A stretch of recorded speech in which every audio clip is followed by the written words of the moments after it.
പുത്തൻ റിലീസുകൾക്കിടയിലും അടിപതറാതെ കേരളത്തിൽ 200-ൽ പരം തിയേറ്ററുകളിൽ വിജയകരമായി പ്രദർശനം തുടരുകയാണ് മമ്മൂക്കയുടെ ഹൊറർ ത്രില്ലർ ചിത്രം ബ്രഹ്മയുഗം. വേൾഡ് വൈഡ് ബോക്സ് ഓഫീസിൽ നിന്നും 30 കോടിയിലധികം രൂപ വീക്കെൻഡ് കളക്ഷൻ സ്വന്തമാക്കിയ ചിത്രം 7ാം ദിനം 40 കോടി ക്ലബിൽ കയറിയിരിക്കുകയാണ്.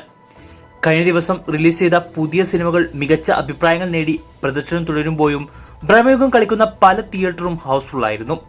കൊച്ചിയിലും മറ്റും ഈവനിംഗ് നൈറ്റ് ഷോകൾക്ക് മികച്ച ബുക്കിംഗ് ആയിരുന്നു കഴിഞ്ഞ ദിവസം ഉണ്ടായിരുന്നത്.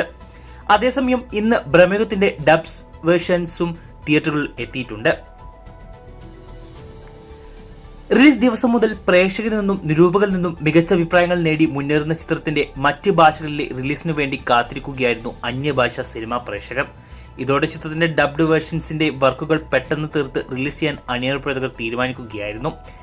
ഇനി തമിഴ്, തെലുങ്ക്, ഹിന്ദി പ്രേക്ഷകരും ചിത്രം ഏറ്റെടുക്കുന്നതോടെ സിനിമയുടെ റീച്ചും കളക്ഷനും വീണ്ടും വർദ്ധിക്കും. അങ്ങനെയെങ്കിൽ വരും ദിവസങ്ങളിൽ തന്നെ ചിത്രം 50 കോടി ക്ലബിൽ ഇടം നേടും. ഇതേക്കുറിച്ചുള്ള നിങ്ങളുടെ അഭിപ്രായം കമന്റ് ചെയ്യൂ.